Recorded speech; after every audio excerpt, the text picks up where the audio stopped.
Meu filho me expulsou de casa ao descobrir que perdi o emprego, mas ele não sabia que eu tinha acabado de receber uma indenização milionária. Eu me chamo Renata e tenho 54 anos. Nunca imaginei que chegaria o dia em que meu próprio filho, Caio, me expulsaria de casa após eu perder o emprego. Muito menos que ele faria isso sem saber que eu estava prestes a receber uma indenização milionária. Mas a vida, às vezes, nos prega peças tão grandes quanto dolorosas. Meu trabalho anterior durou mais de 20 anos. Operava máquinas de costura em uma fábrica de uniformes escolares e empresariais, no distrito industrial da nossa cidade. Era um serviço simples, porém honesto, e eu me orgulhava do que fazia. Ganhava o suficiente para dividir as despesas com meu filho e ainda guardar um trocado para emergências. Criar Caio, aliás, foi meu maior desafio. Fui mãe solteira, enfrentando dificuldades financeiras e julgamentos da família. Mesmo assim, o amor por ele me nutria de coragem. Cedo ou tarde, seu menino vai subir na vida, Renata. Diziam as colegas de trabalho, quando eu contava que ele estudava bastante para conseguir um bom emprego. De fato, Caio era determinado. Formou-se em administração e logo conseguiu vaga em um banco. Passou a usar terno, a falar sobre metas e lucros, a exibir a postura confiante de quem planejava chegar longe. Com isso, notei que ele também mudava aos poucos de atitude, tornando-se cada vez mais cioso de sua imagem. Contudo, sempre atribuí essa mudança ao amadurecimento natural. Apenas depois compreendi que algo nele se endureceu, algo que o afastaria das nossas raízes humildes. Eu me mantive trabalhando na fábrica. A rotina era pesada, mas estável. Por volta das 6 da manhã, lá estava eu, abrindo a grade do setor de costura, ligando máquinas, trocando bobinas. Chegava em casa cansada, mas feliz por poder cozinhar para mim e para Caio. Porém, um dia, tudo mudou. Recebi a notícia que mais temia: a empresa faria reestruturações e, sem aviso prévio, fui demitida. Mas, como assim, sem me avisar? Tentei questionar o supervisor, sentindo um nó na garganta. Ele se limitou a baixar a cabeça, dizendo que a nova diretoria achava meu salário alto para o cargo e preferia substituí-lo por recém-contratadas com remuneração menor. Revoltei-me, argumentei que eu tinha experiência de mais de 20 anos, que era uma funcionária dedicada. Não adiantou. Em um único dia, perdi o emprego e precisei me despedir de colegas e máquinas com as quais convivi por décadas. Quando voltei para casa, trêmula e devastada, Caio estava diante do computador, analisando relatórios do banco. Tirei os sapatos e me sentei ao lado dele no sofá, ainda atordoada. Assim que notou meu estado, perguntou: "O que houve, mãe?" "Tá pálida." Contei, sem esconder as lágrimas, que tinha sido demitida. Esperava um abraço, uma palavra de consolo, a garantia de que tudo ficaria bem. Porém, o que ouvi foi um discurso frio e indignado. "Você tá dizendo que não tem mais renda alguma?" Ele fez uma careta. "E como a gente vai se virar agora? Quer dizer, eu tenho minhas próprias contas, investimentos, e não posso bancar tudo sozinho?" Senti um choque percorrer meu corpo. "Filho, eu só preciso de um pouco de tempo para encontrar outra coisa. Tenho alguns direitos trabalhistas para receber. Não vou ficar sem fazer nada." Ele levantou do sofá, impaciente. "Seus direitos não devem ser lá grande coisa. E você acha que vou manter todas as despesas? Não dá, mãe. Eu trabalhei duro para não passar aperto. Você vai ter que se virar. Ou arranja emprego rápido, ou sai daqui." Meu coração se partiu. Não reconheci aquele homem tão insensível. Lembrei-me de quando ele era apenas um menino assustado e me abraçava pedindo para que eu o protegesse de pesadelos. Agora, o pesadelo era eu, pelo que parecia. Ainda tentei argumentar. "Caio, por favor, não faça isso. Eu só preciso de um tempo até arrumar algo ou até receber o valor da rescisão." Ele bateu a mão na mesa, como se aquilo fosse um incômodo sem tamanho. "Não quero ser cruel, mas estou te avisando, se você não arrumar emprego, vai ter que sair. Não posso arcar com a vida de outra pessoa. Tenho projetos, vou investir em ações, comprar um carro melhor. Não vou abrir mão desses planos." Suas palavras soaram como punhais. Preferi não alimentar mais discussão. Fui para o meu quarto, chorei até tarde da noite. No dia seguinte, comecei minha busca incansável por emprego em toda parte. Varri a cidade, distribuindo currículos em lojas, fábricas, supermercados, sem encontrar nada concreto. A maioria recusava mulheres na faixa dos 50, ainda mais sem ensino superior. Quando tentava contar a Caio sobre minhas andanças, ele não demonstrava empatia. Ao contrário, parecia contar os dias para me expulsar definitivamente. Isso me magoava profundamente. Às vezes, eu me questionava onde havia falhado na criação dele. Mas, conforme a tensão aumentava, lembrei de um detalhe que poderia mudar tudo: havia um processo trabalhista coletivo contra a fábrica onde trabalhei. O sindicato defendia que, por anos, a empresa pagará menos adicionais e descumprirá certas normas, prejudicando os funcionários. Eu tinha assinado alguns documentos, sem imaginar que aquilo, se ganho na justiça, me garantiria uma bela indenização. Só não fazia ideia de que o valor chegaria a ser milionário. Certa tarde, recebi uma ligação do advogado do sindicato. Dona Renata? Aqui é o Dr. Sérgio. Aquela ação que movemos está próxima de um desfecho muito favorável. Se tudo se confirmar, a senhora receberá uma quantia bastante significativa de indenização. Significativa? Perguntei, com o coração acelerado.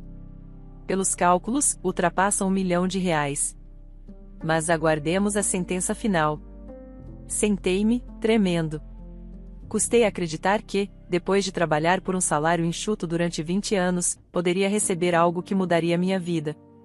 Uma avalanche de emoções me invadiu: alegria, alívio, desejo de vingança, receio de criar ilusões. Naquele instante, decidi que não falaria nada a Caio.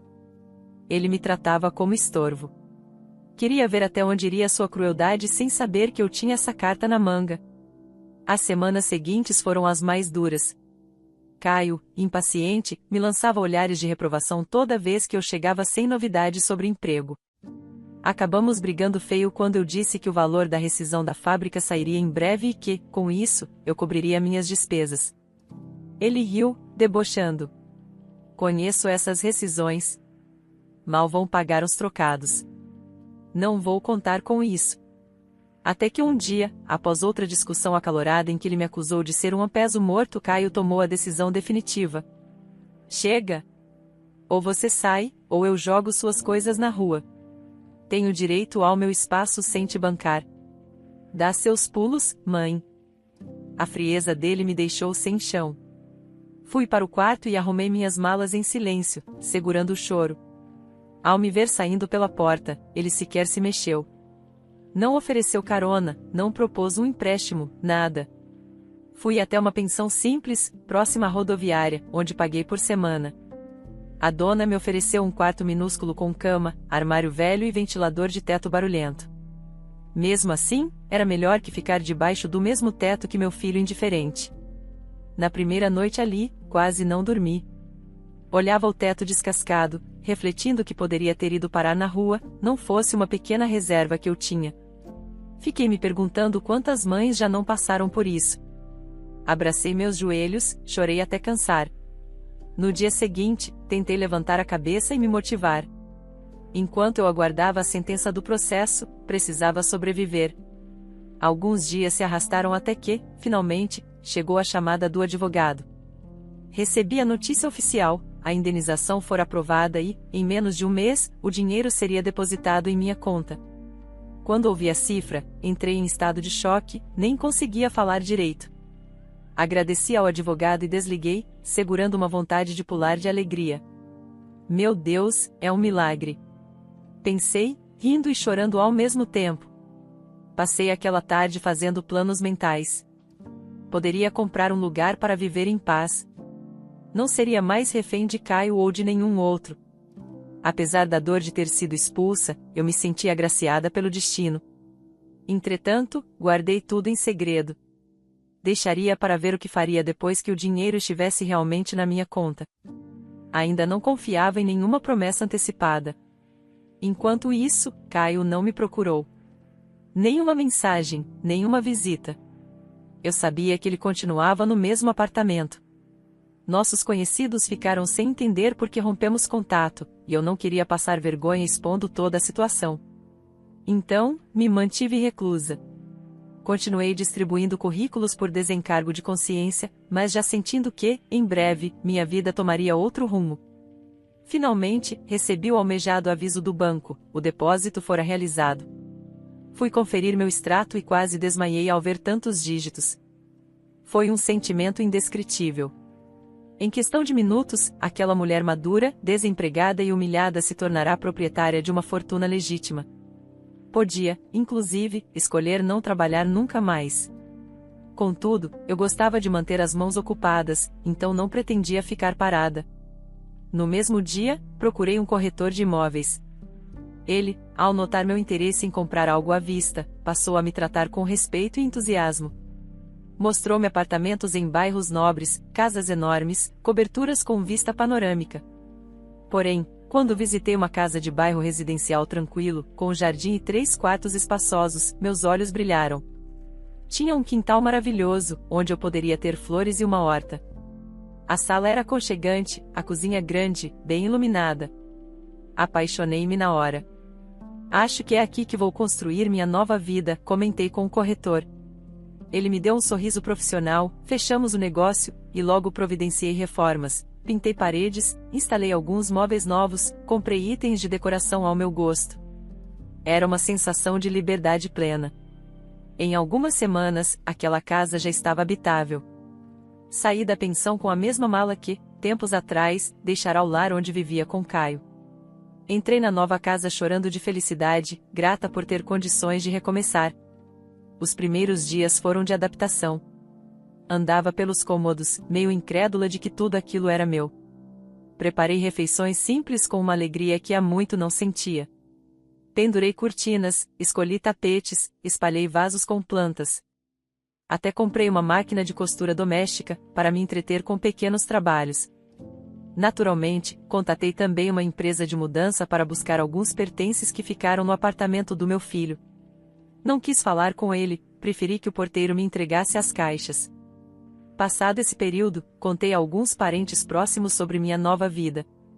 Minhas irmãs ficaram surpresas e quiseram detalhes. Narrei tudo, exceto as humilhações mais pesadas de Caio. Falei apenas que ele e eu estávamos afastados. Minha irmã Márcia, preocupada, chegou a ligar para ele pedindo explicações, mas ele teria falado vagamente que houve um desentendimento. Não me importei. Agora, eu tinha meu espaço. Não seria refém do desprezo de ninguém.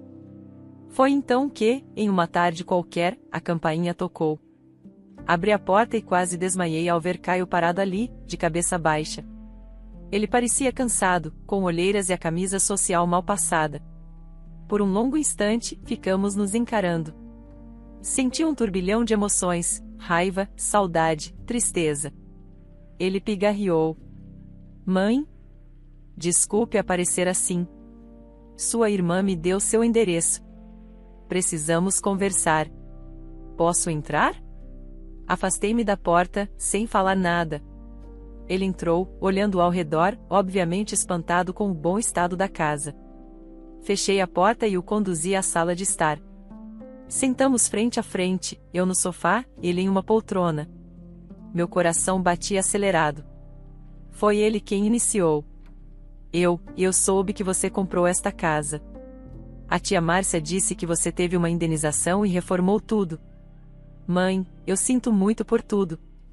Aquela noite em que te expulsei, eu estava desesperado. Acho que errei feio, mas me ceguei. Fiquei em silêncio, analisando-o. Ele prosseguiu. Depois que você saiu, eu percebi a besteira, mas o orgulho me impediu de te procurar. Achei que conseguiria segurar as contas sozinho, mas tive problemas. Perdi dinheiro no investimento, estou endividado. E tudo me leva a pensar em como fui injusto com você. Preciso do seu perdão. Estou arrependido.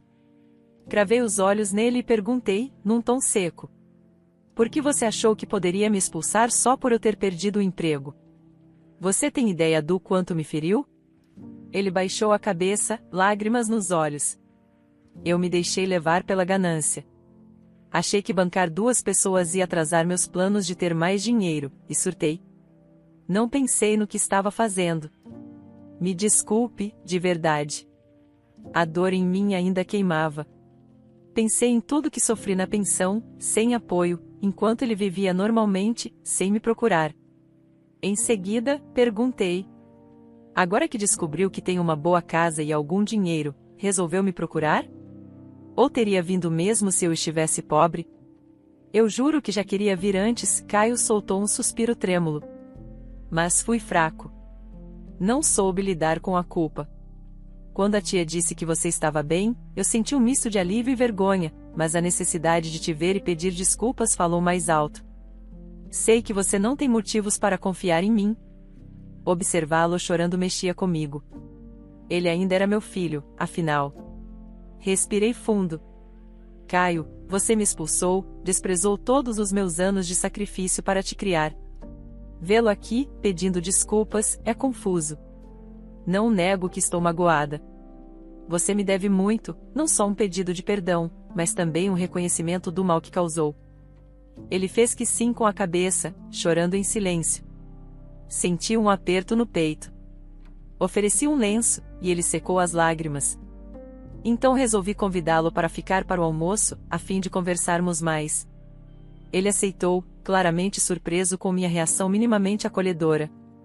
Fui para a cozinha, onde preparei arroz, feijão, salada e frango. Ele veio atrás, dizendo que queria ajudar a cortar os legumes. Mantive certa distância emocional, mas deixei que colaborasse. Durante o almoço, Caio contou que o aluguel do antigo apartamento havia subido muito e que estava endividado porque investira em um esquema que deu errado. Disse também que refletiu sobre a forma como me tratou e concluiu que fez a pior escolha possível. Pediu que eu considerasse perdoá-lo e, se pudesse, ajudá-lo financeiramente, pois estava com o aluguel atrasado e o carro quebrado. Eu entendo se você não quiser me dar dinheiro, depois de tudo. Mas, se houver alguma chance, eu suplico por ajuda, mãe. Não estou bem. Meu sangue ferveu um pouco ao lembrar o quanto ele ignorou meu sofrimento, mas decidi manter a calma. Respondi. Se eu te ajudar, Caio, não vou bancar tudo de mão beijada. Você vai ter que provar que mudou. Estou disposta a te emprestar uma quantia, mas com condições. E eu não vou tolerar desrespeito novamente. Ele assentiu, enxugando as lágrimas. Qualquer condição. Só quero me reerguer e consertar as coisas entre nós. Levantei-me e fui buscar um bloco de anotações.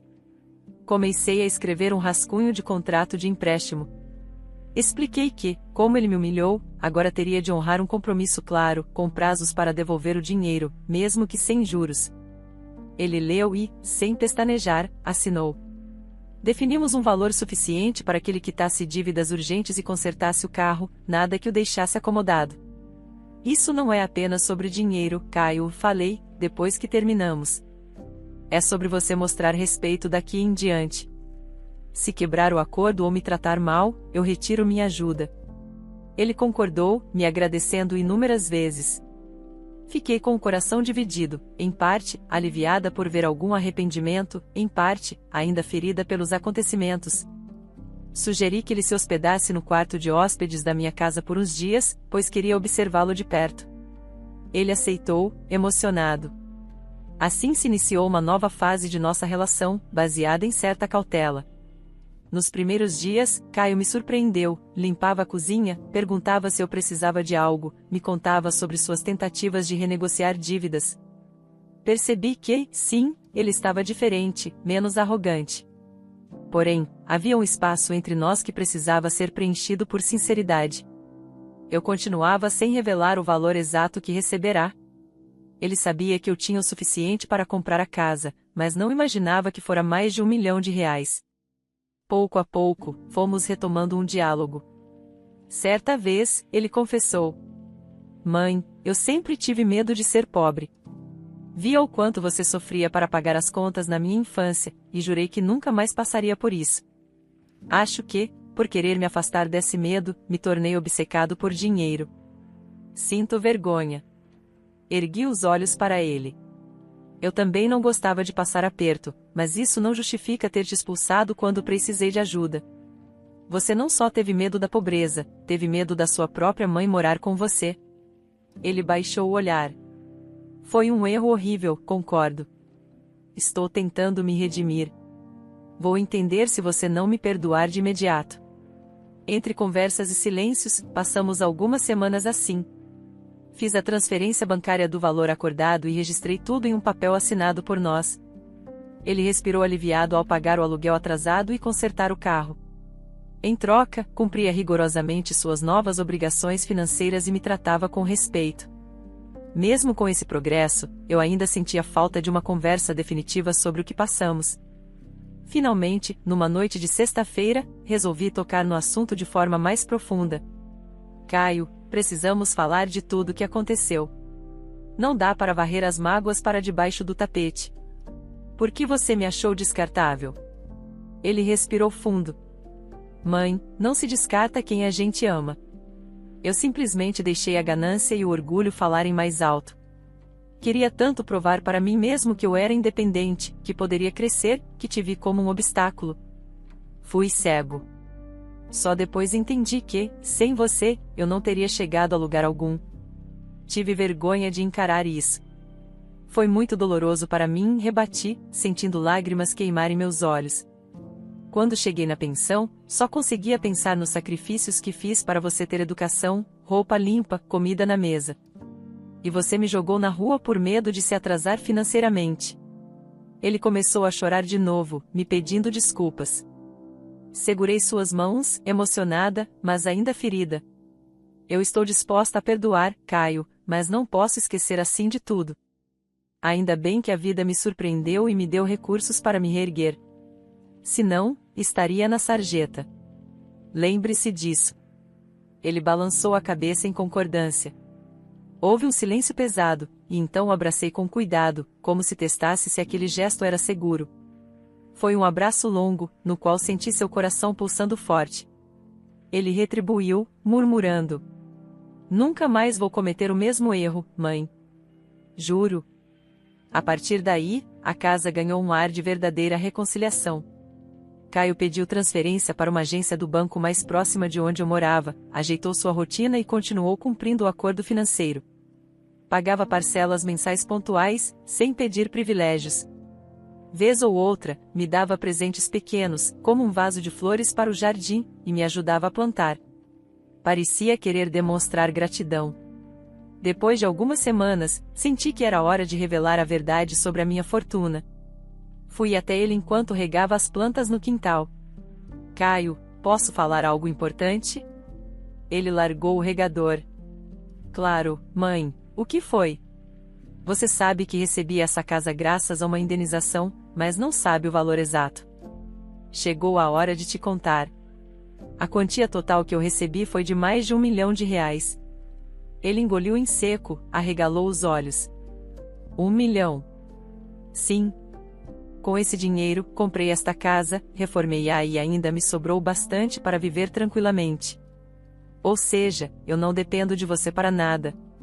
Naquele dia em que me expulsou, eu, sem saber ainda, já tinha direito a essa bolada. Só que você não se preocupou em me ouvir, me achou um peso. Olha só como a vida é irônica. Ele ficou pálido. Levou alguns segundos para achar as palavras.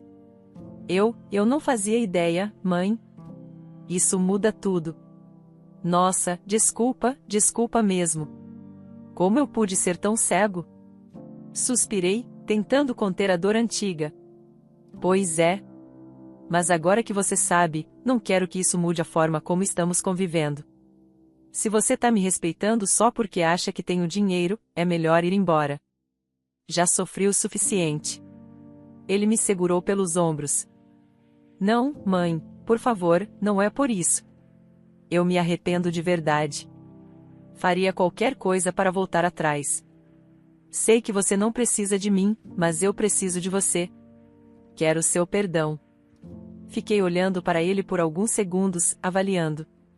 Nos olhos dele, vi um arrependimento genuíno. Então, toquei seu rosto. Tá bem. Só não me decepcione de novo. Você aprendeu como é fácil destruir a confiança. Ele me abraçou, com lágrimas escorrendo.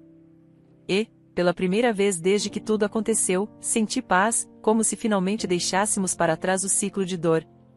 Pouco tempo depois, ele decidiu que, assim que reorganizasse sua vida, arranjaria um lugar próprio para morar, sem luxos desnecessários. Disse que não queria me incomodar, ainda que eu repetisse que não era incômodo.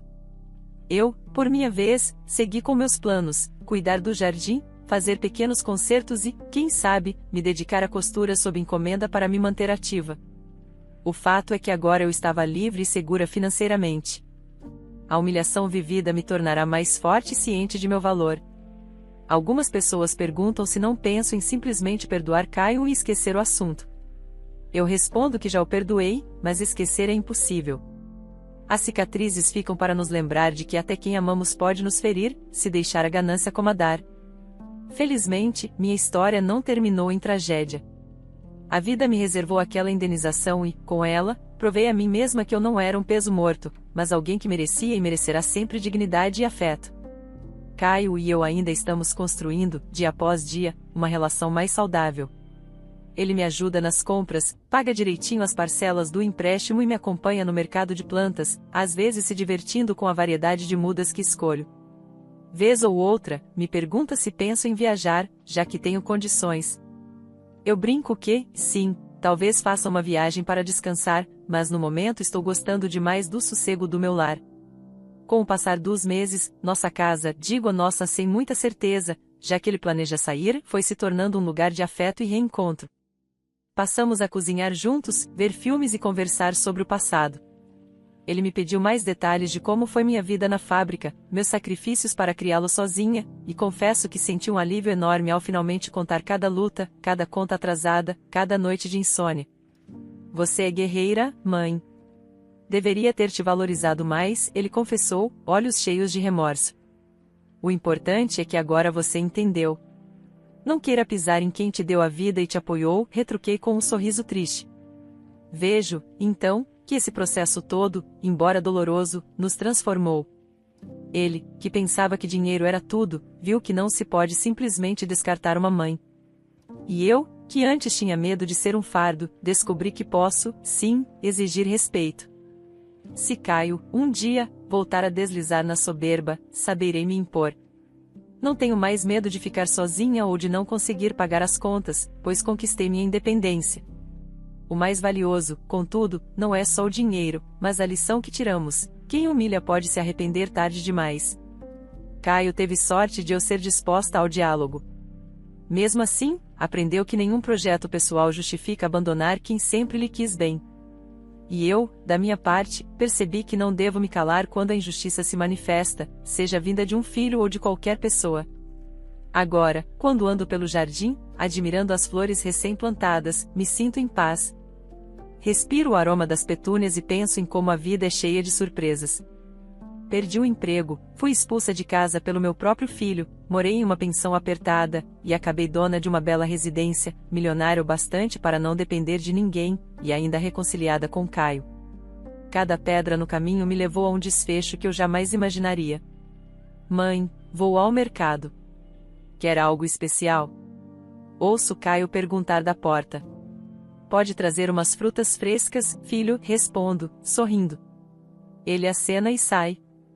Observo a porta se fechar. Ainda leva um tempinho para assimilar o fato de que estamos novamente convivendo de forma harmoniosa. Nem tudo se apaga, mas os laços se renovam. Enxugo as mãos no avental, viro para observar a sala, os quadros, a mobília escolhida por mim. Nada disso seria possível se eu tivesse desistido quando Caio me enxotou. De certo modo, a humilhação me fortaleceu e me levou a descobrir que, às vezes, o destino dá voltas que beneficiam quem sempre lutou com honestidade. Respiro fundo, sentindo o perfume das rosas no ar. Foi um caminho cheio de lágrimas e decepções, mas renasci. E me permiti perdoar sem me anular. Isso é, talvez, a maior prova de amor que posso oferecer ao meu filho, continuar acreditando que ele tem conserto, sem cair no mesmo erro de me deixar pisoteada. Se a vida me abençoou com essa chance, então aproveito para ser feliz e para mostrar que o amor materno é forte, mas também sabe impor limites. Sigo, portanto, com meu coração aliviado, certa de que ninguém mais me chamará de peso morto. Se um dia Caio esquecer a lição, estarei preparada para lembrá-lo de tudo que passamos. Mas, enquanto a brisa suave entra pela janela e a luz do sol banha minha sala, escolho apenas agradecer pela segunda chance, pelo lar que construí e pela certeza de que mereço respeito, de qualquer pessoa, inclusive do meu próprio filho.